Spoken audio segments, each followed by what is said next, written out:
Hello, I'm Jim Cuno, president of the J. Paul Getty Trust. Welcome to Art and Ideas, a podcast in which I speak to artists, conservators, authors, and scholars about their work. The story of the commissioning of Mural is one of the great stories of art history because he really didn't know where his next meal was coming from. And it was the most improbable thing imaginable for him to be given an annual stipend. In this episode, I speak with the Gettys' Laura Rivers, Yvonne Szafran, Alan Phenix, Tom Learner, and Andrew Perchuk in the first half of a two-part conversation about Jackson Pollock's monumental painting, Mural. In 1943, collector Peggy Guggenheim commissioned Jackson Pollock to paint a large mural for the entrance to her Manhattan townhouse. At the time, Pollock was relatively unknown, working as a guard at the Museum of Non-Objective Painting, which would later become the Guggenheim Museum. To receive a commission and contract for a work on this scale was an extraordinary opportunity, and his resulting painting, titled Mural, marked a turning point not only in Pollock's career, but in the course of American art. The 8 by 20-foot painting is monumental in size, composition, and technique. Pollock brushed, splattered, smeared, and dabbed paint in a range of colors, red, orange, yellow, green, blue, and pink, across the canvas. The areas in between are filled with opaque and translucent washes of white, and the entire composition is anchored with broad, dark brown strokes. The painting is mesmerizing, chaotic, even discomforting. One can't help but feel consumed by it. In 2009, Pamela White, then interim director of the University of Iowa Museum of Art, which owns the painting, asked if the Getty would consider analyzing and treating Mural, and my colleagues agreed. Conservators, curators, and scientists at the Getty Conservation Institute, the Getty Research Institute, and the J. Paul Getty Museum embarked on an extensive research and conservation project that culminated in an exhibition of the painting at the Getty in the spring of 2014. A book titled Jackson Pollock's Mural, The Transitional Moment, documents the research and discoveries. I recently gathered a few colleagues who worked on the project to recall their experience and to tell the story of this important work. Laura Rivers and Yvonne Szafran are conservators at the J. Paul Getty Museum. Alan Phenix and Tom Learner are scientists at the Getty Conservation Institute, and Andrew Perchuk is deputy director at the Getty Research Institute. We met in the Paintings Conservation Studio at the Getty Museum, the very room where my colleagues worked on Mural. So, Tom, why don't you tell us how the painting came to the Getty for conservation analysis and treatment? Sure. It feels so long ago, actually. I had to wrap my brains thinking about this. When was it? I believe it was in 2007 when Pamela White, who was the then interim director of the University of Iowa Museum of Art, the owner of this spectacular painting, she came to the Getty Leadership Institute course one summer, and we met through one of the tours around the GCI at the time.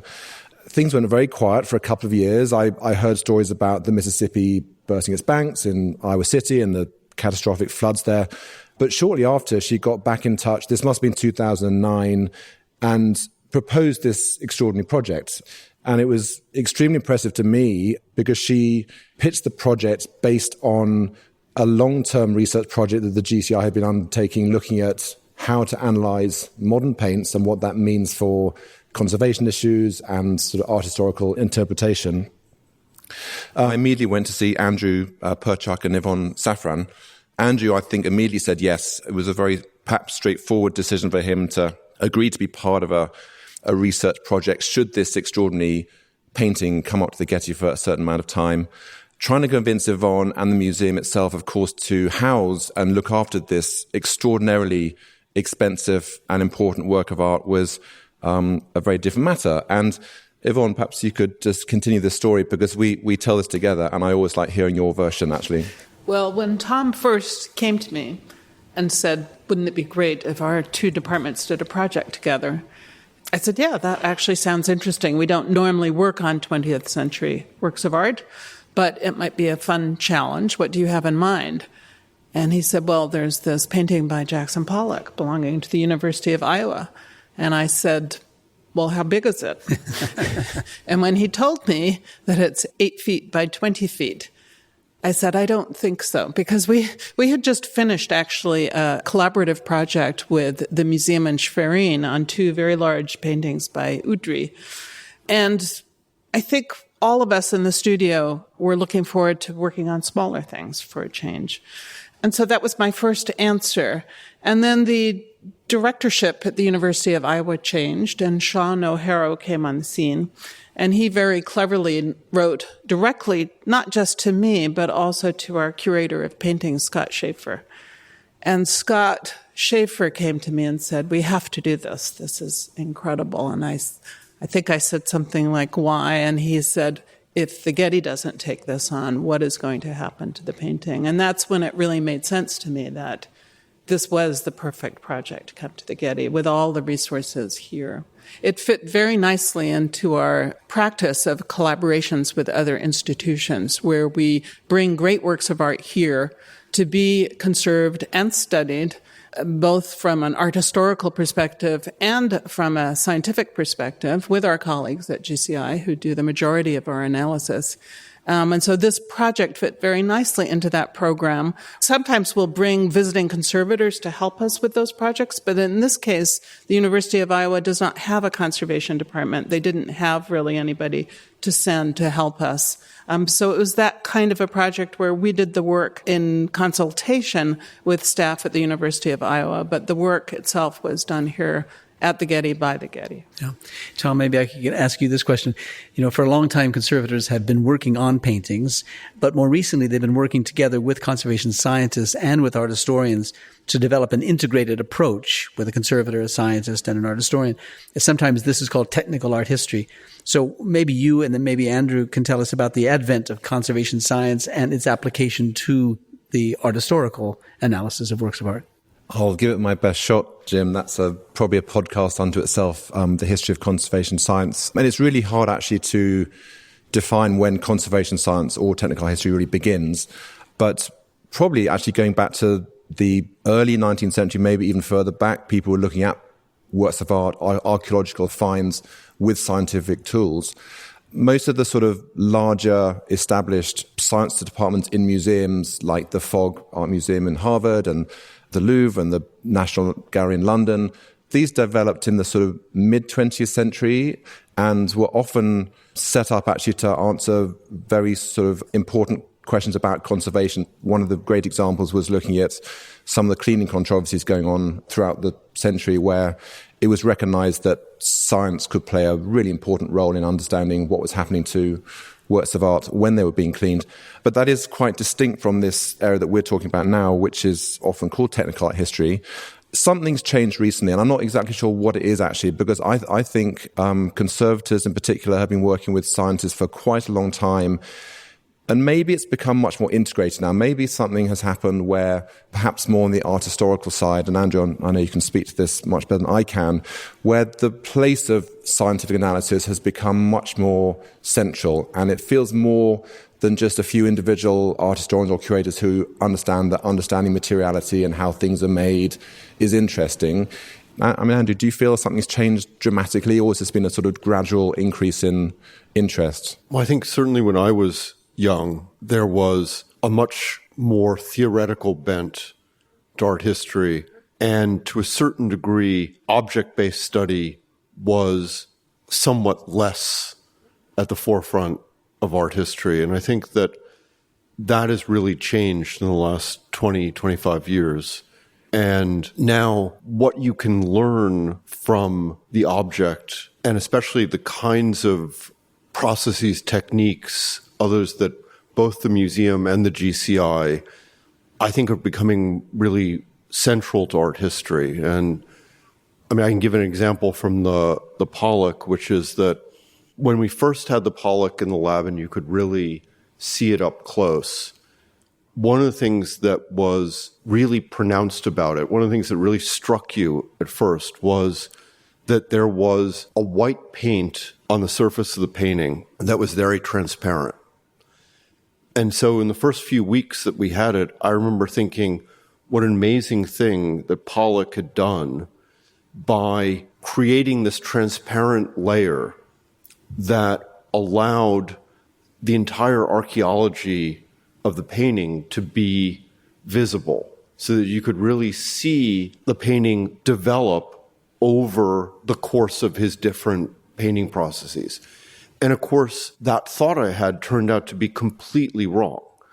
100% in talking to Alan and Tom and Laura and Yvonne, it turns out that that was the one house paint that was found that Pollock used with all of these very high quality oils, the one house paint.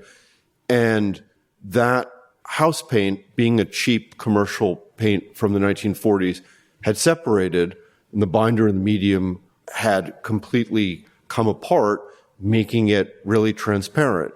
But in actuality, as you guys explained to me, the paint originally would have been like a latex house paint today. So none of that archaeology would have been visible. It's not uninteresting that it is now, but it certainly shows how working together among conservators and art historians can really change your interpretation. Yeah, Tom. Just to add one more thing, hearing you talk, Andrew, I think what's really happened in the last 5 or 10 years has been the sort of sophistication, the sort of level of the conversation has been raised up so much higher.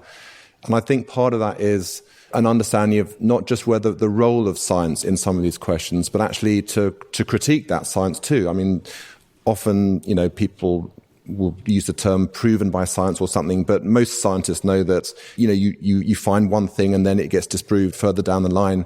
And I think we're getting much better at having a more equal conversation with art historians, conservators, scientists, whereas before perhaps it was looking to science answer certain questions. In fact, at this year's CAA symposium, the keynote speaker there, Mary Miller from Yale University, made exactly this point, that she felt that art history has moved on from kind of people writing single author articles with a little thank you to some scientists in a footnote. It really has become more about embracing the science, the technology, the imaging, and then actually not just taking results, but asking questions. And I think probably in this conversation, you're going to see exactly that happening, where this sort of equal conversation was so fascinating. Yeah, good. Well, let's get to the painting. And Laura, you were responsible for getting started on the picture when it arrived. Tell us how you proceeded in the examination of the picture and also the treatment of the painting. We began with a great deal of looking at the painting, and we were able to acquire a new microscope, which was particularly useful because it allowed us to look vertically. But describe how that happens. How can you put a microscope in that situation? Actually, there are a number of microscopes that are developed specifically for that purpose, and we ended up buying a surgical ear, nose, and throat microscope. And it very easily moves between a table surface and a vertical surface. And so we knew that we would have a great deal of use for it and could also lend it to our colleagues working on sculpture. And I think our listeners will also be puzzled by your looking at this 8 by 20 foot painting through a microscope. That's really one of the incredible things about looking at paintings, is that there's much to be learned from the larger scale, but the true hidden world of a painting is actually to be discovered on a micro scale. And over the course of working on a painting and working on a surface, you come to know every single piece of that painting, every passage, every swirl of paint. And that's a process that really begins in looking and with the microscope. We were also able to do an X-ray of this painting, and that was actually a very difficult process. We have 3 X-ray rooms on site at the Getty Center and at the Villa total, and we ended up having to hire an outside contractor because the painting simply didn't quite fit properly in any of our X-ray rooms. What would an X-ray tell you?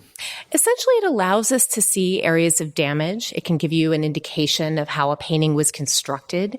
If there were changes made, it can give you some rough indication of whether a paint contains a heavy metal and is particularly radio opaque. It can give you an indication of where damages are, small fragmentary losses. It's really an incredibly valuable tool. It can also, in this case, give you an indication of thread count, and that ended up very interesting later on. Explain thread count. Yeah, that's important. Because paintings are executed on canvases, they actually are woven, and there are a number of different weave patterns. In this case, Mural is on a plain woven canvas. And so by counting the threads, vertical and horizontal, you're able to understand exactly the qualities of that canvas. And we were able to discover that that canvas is still in production, and it's made by a company called Claessens in Belgium, and had a pre-primed layer, and much the same canvas is still made today. We were also, in collaboration with colleagues, able to determine that the canvas had a particular thread count and was part of a larger roll, and ultimately to determine that Pasiphae, the painting in the Metropolitan Museum of Art, by Pollock also by Pollock, that Pasiphae was actually a remnant from the larger roll of canvas. So after cutting off some bit of canvas, what was left over became then the canvas support for another painting by Pollock. Yeah. So the first thing you had to do was to document the picture. You had to look at it carefully. You had to describe it accurately. You had to submit it to different kinds of technical analyses as you did. And as that was happening, you were also interested in the original circumstances of its installation, that is the lobby of Peggy Guggenheim's townhouse in New York City. And that turned out to be an interesting story, not only helping us understand the picture and how the picture was seen when it was first installed, but because of the particular location of it. So as I understand it, in the 1970s, a research curator at the Guggenheim Museum named Angelica Rudenstein, who's a notable art historian, at the time she was a research curator at the Guggenheim Museum in the 70s, working on that collection. But in 2002, she was at the Mellon Foundation as program officer. And the foundation had acquired at that time brownstones on East 61st Street in New York City. And in one of those brownstones or the townhouses, Peggy Guggenheim had lived. And it's for that townhouse that she commissioned the painting Mural from Pollock. So she, knowing all of that, had documented before the renovation to the townhouses by the Mellon Foundation, she documented the circumstances of the architecture because there were these confusing photographs that didn't really make sense. So if you could accurately document those architectural circumstances, you might solve some of the confusing problems of the pictures. Tell us about that. Exactly. In one of the historical photographs, you're able to see Peggy Guggenheim and Jackson Pollock in a portrait done in front of the painting. And at the base and at the top, there are small portions of what some people have at various times assumed was a frame. But in reality, what Angelica was able to prove is that that's actually molding that belonged in the house and carried throughout the upper levels of the house. Yeah. I remember when it first came in and we were looking at these photographs and there were 3 or 4 of us looking at them. We all had different interpretations of what it was we were seeing. Mm-hmm. That molding looked exactly like a frame. And the frame didn't make any sense because after all, it was called Mural, and Mural would seem to be something integrated into the wall. And so it was all kind of confusing. But Angelica was able to document that. That also helped you understand the conditions in which the painting was seen, because now you knew where the wall was relative to a raking light from a window by the front door. Exactly. And it really gave us a great sense of what the experience of seeing the painting would have been, because it would have been in relatively low light, although there was electric lighting in the space. It wasn't very often used. And you would have walked past Mural as you walked to the elevator at the back of the building.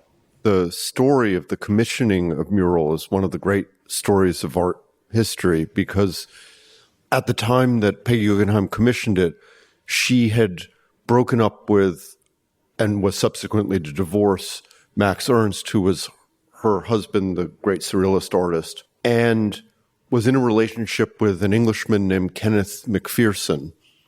And they took the top 2 floors of this East 61st Street townhouse. The lease was in Kenneth's name, but they shared the place. One of the features of the building was there was this long entry hall, which is where Mural was designed for. And it was a narrow entry hall. A narrow, long entry hall. And how many feet from the wall to wall? It was 13 feet from wall to wall. Yeah. So you could stand 10 or so feet back from the picture. Could you take in the entire expanse of the picture by standing in front of it? Or was it too narrow a space in which to do that?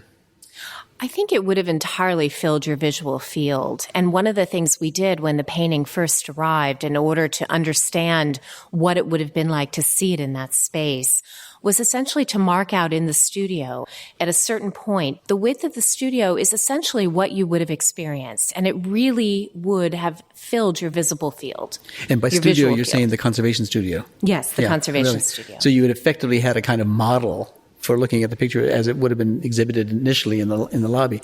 Let's get back to the commission for the painting, because it's got an extraordinary history that involves an extraordinary array of extremely important people. Andrew's already mentioned, of course, Peggy Guggenheim. But there was in May of 1943 an exhibition at Peggy Guggenheim's gallery called a Salon for Young Artists. And it was at the gallery that she called Art of the Century. And the jury for the gallery included Mondrian, hard to believe, Duchamp, Guggenheim herself, and a few others. And reportedly, it was Mondrian who convinced Peggy Guggenheim of the importance of Pollock's painting in that exhibition called Stenographic Figure of 1942. What moment in the career of Pollock? He was working at the time as a guard at the Museum of the Abstract Object. Museum of Non-Objective Art, which later was to become the Guggenheim. Yeah. And he was living very poorly down in the village. He had shown his work around a little bit, but was absolutely not the artist that we think of today. I mean, he was truly a struggling artist.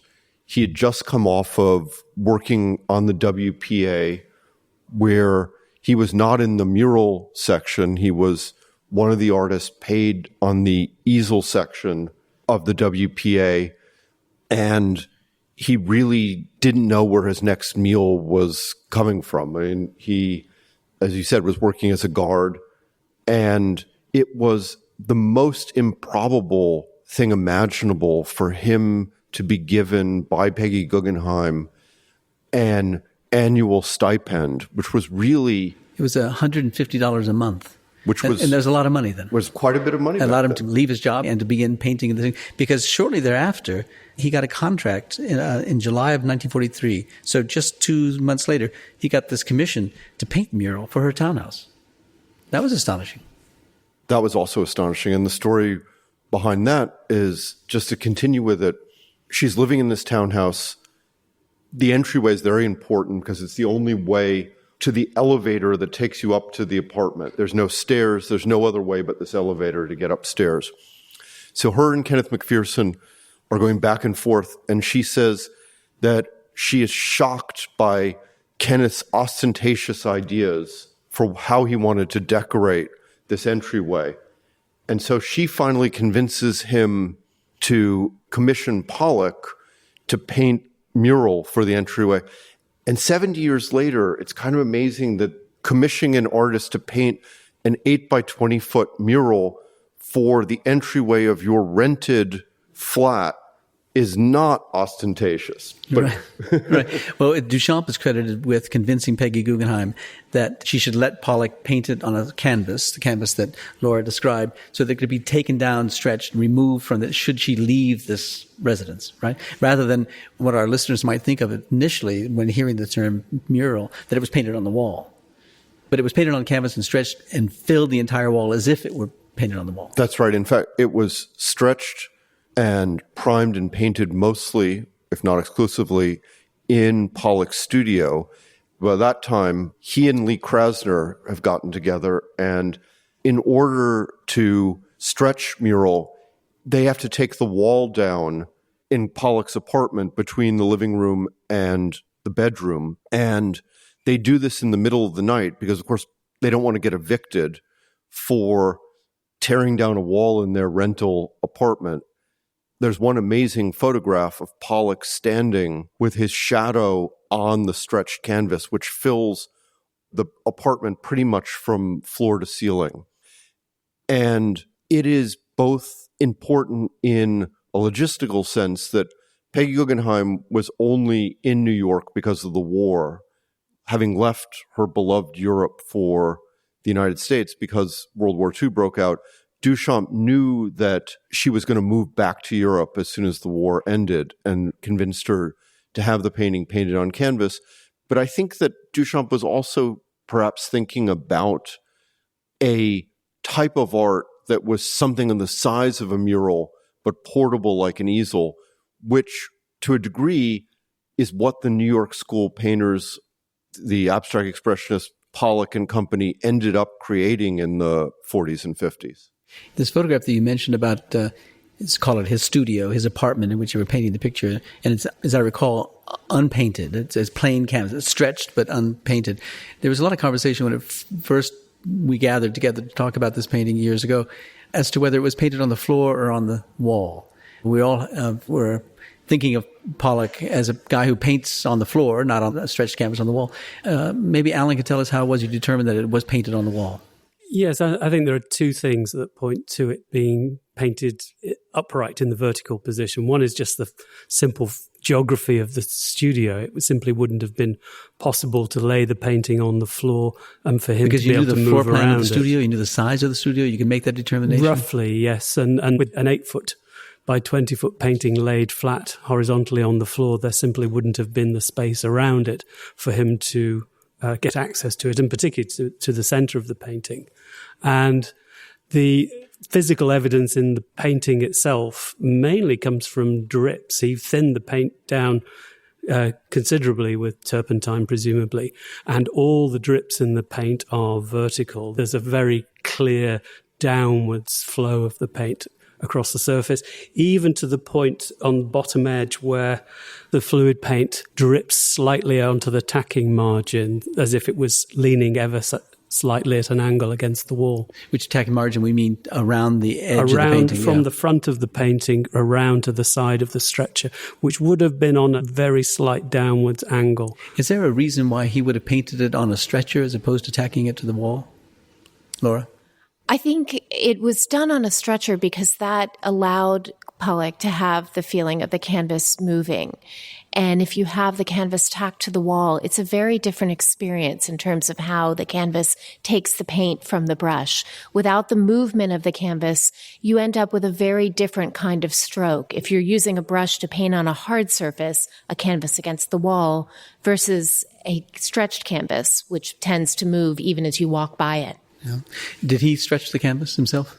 Yes. I mean, it's ready primed, so he didn't actually put the ground on it himself. It came ready, prepared with He bought the canvas that way? Or Peggy Guggenheim, but we have no records of the acquisition of the canvas. But he would have stretched it. I'm sure it would have come to him rolled, and that he, and perhaps with the assistance of Lee Krasner, stretched it himself. But to go back to the point Laura was mentioning about the sort of responsiveness of the canvas, I think with his very vigorous, dynamic painting process, the tactile quality of the brush against a sort of forgiving canvas would have been quite an important property in a stretched canvas as opposed to it being rigidly mounted on a wall by tacking.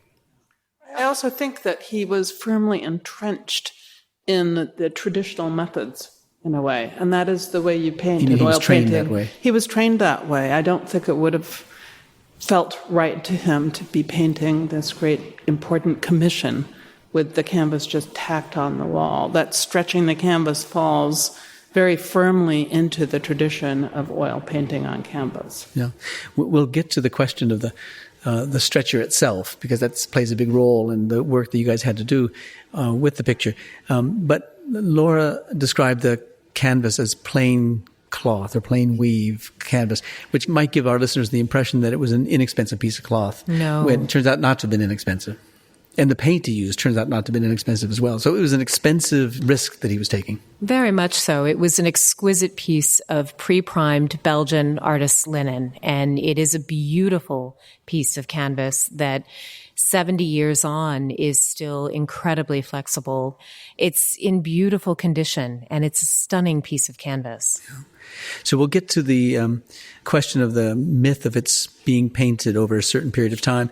We know that he writes to his brother shortly after giving the commission, and he says to his brother that it's going to be a certain size of painting, and there are no strings attached to what he might paint. She just let him paint this picture.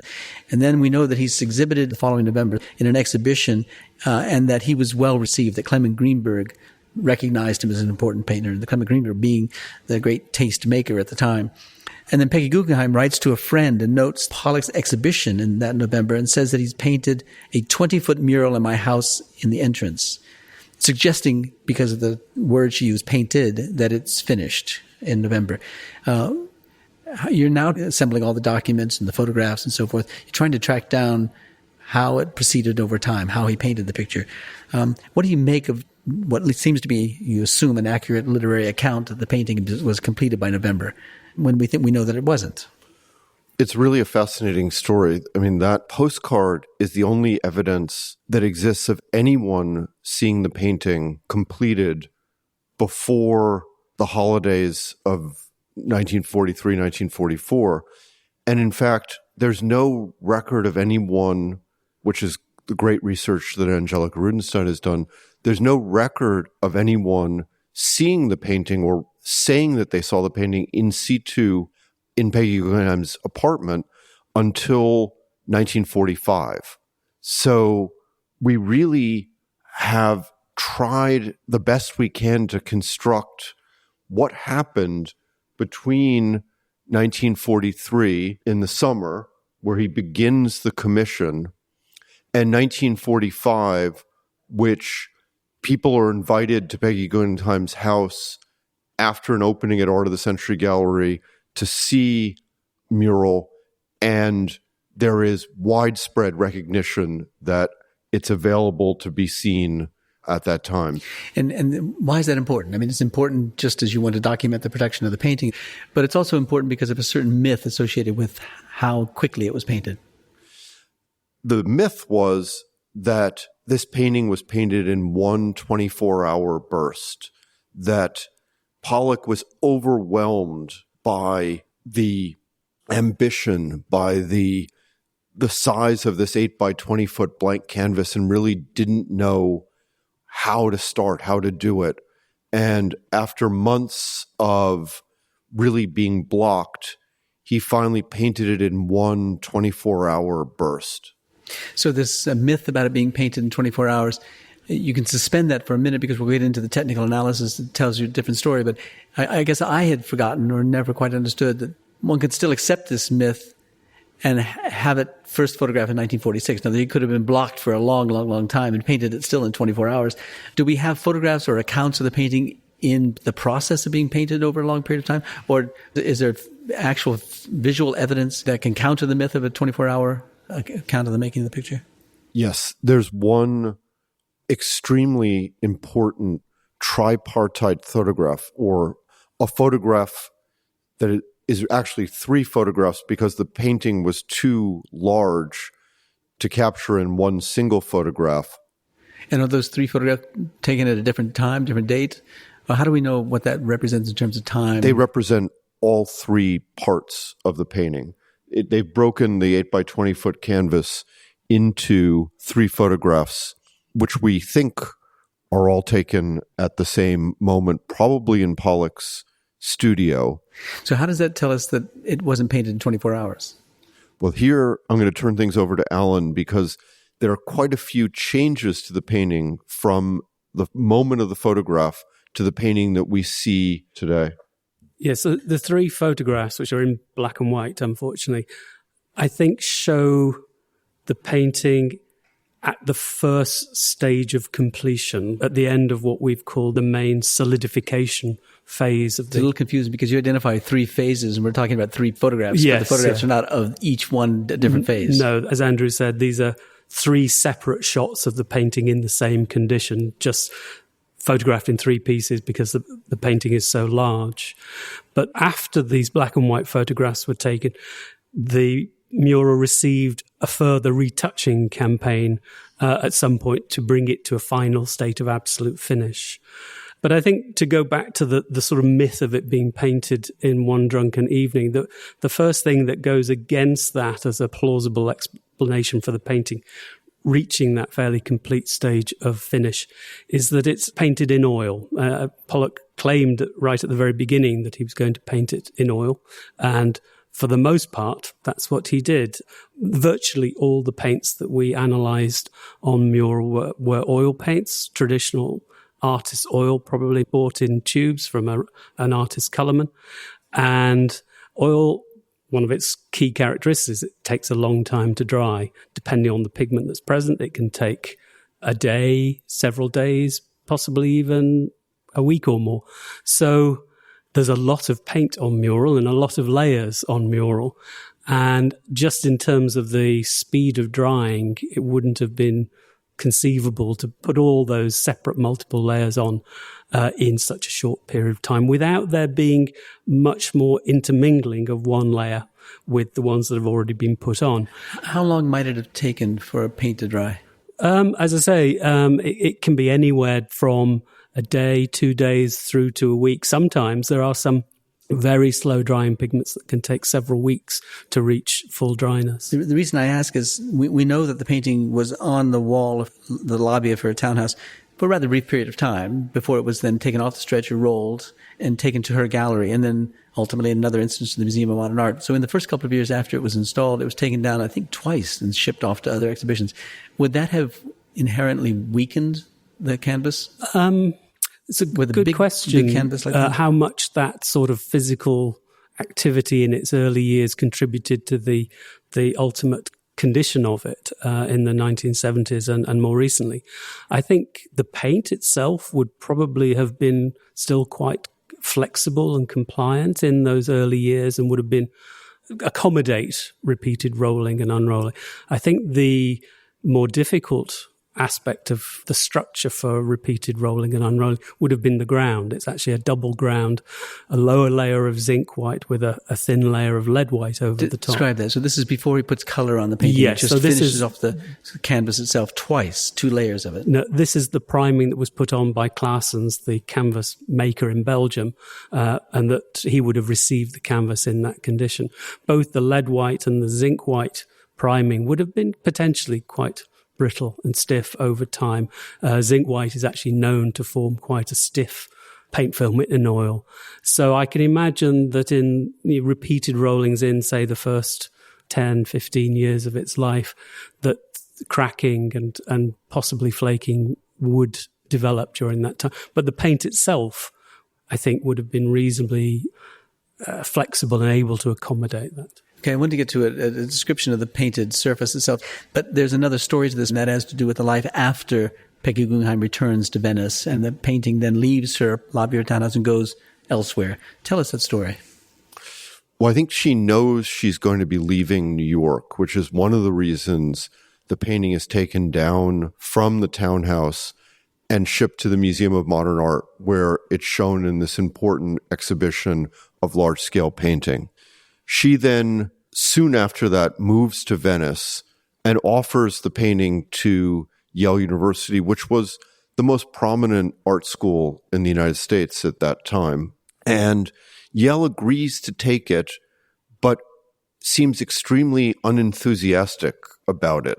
They keep it mostly rolled up in a storeroom and not on view for nearly 2 years, which angers Peggy tremendously. And she finally ends up meeting an art professor from the University of Iowa who essentially says to her, I can't believe Yale is keeping this masterpiece rolled up and out of view, and we would be extremely happy to have it. So Peggy writes to Yale and says, if you're not going to show this painting, treat it respectfully, then I'm going to give it to the University of Iowa.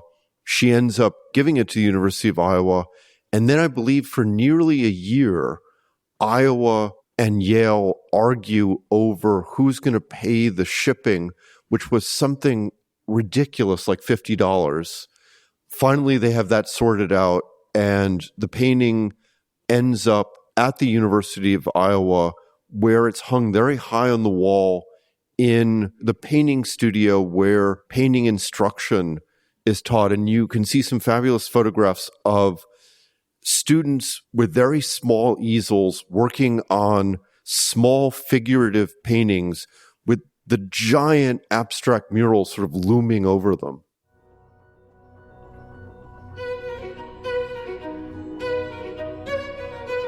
Since 1951, Mural has lived at the University of Iowa, first in its painting studio, then in the main library, and finally in the collection of the university's Museum of Art. In the next episode, we'll talk about the painting itself, focusing on how conservation and scientific analysis enhance our art historical understanding of Pollock's work.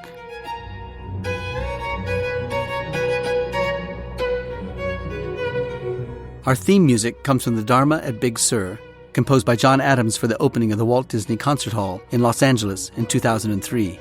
It is licensed with permission from Hendon Music. Look for new episodes of Arts and Ideas every other Wednesday. Subscribe on Apple Podcasts or Google Play Music. For photos, transcripts, and other resources, visit getty.edu/podcasts. Thanks for listening.